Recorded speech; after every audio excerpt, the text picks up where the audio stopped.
গত ১৫ দিন ধরে রাজধানীর এভারকেয়ার হাসপাতালে চিকিৎসাধীন বিএনপি চেয়ারপারসন ও সাবেক প্রধানমন্ত্রী বেগম খালেদা জিয়া শারীরিক জটিলতায় বিশেষজ্ঞ মেডিকেল বোর্ডের তত্ত্বাবধানে সিসিইউতে রেখেই নিবিড় পর্যবেক্ষণে চলছে চিকিৎসা কার্যক্রম।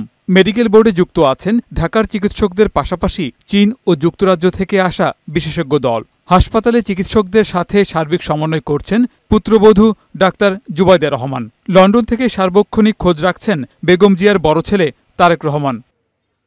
ধানমন্ডিতে বাবার বাসায় রাত্রিযাপন শেষে রোববার বেলা 11:30টায় আবারও হাসপাতালে পৌঁছান ডাক্তার জুবাইদা রহমান। জানা গেছে, বেগম জিয়ার স্বাস্থ্যের নানা দিক পর্যালোচনায় বেলা 12টায় মেডিকেল বোর্ডের চিকিৎসকদের একটি সভা হয়। সেখানে যোগ দেন জুবাইদা রহমান। খালেদা জিয়াকে বিদেশে নেয়ার বিষয়ে পরিবার, বিএনপির শীর্ষ নেতৃত্ব এবং মেডিকেল বোর্ডের সদস্যদের মধ্যে আলোচনা চলছে। তবে তার শারীরিক অবস্থার উল্লেখযোগ্য অগ্রগতি না হওয়ায় চিকিৎসকরা এখনও বিদেশে নেয়ার উপযোগী স্থিতিশীল ঘোষণা করতে পারছেন না। হৃদযন্ত্র ও ফুসফুসের সমস্যা নিয়ে হাসপাতালে ভর্তি হওয়ার পর সাবেক এই প্রধানমন্ত্রীর শরীরে আরও কিছু জটিলতা দেখা দেয়।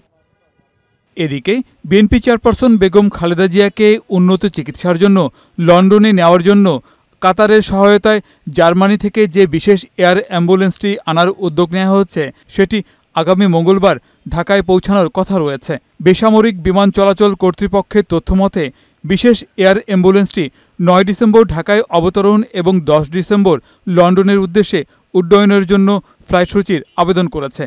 সবকিছু নির্ভর করছে খালেদা জিয়ার স্বাস্থ্য ও মেডিকেল বোর্ডের ছাড়পত্রের উপর।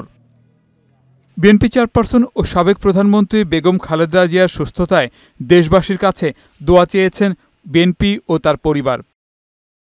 গোলাম মোর্শেদ, বৈশাখী সংবাদ, ঢাকা।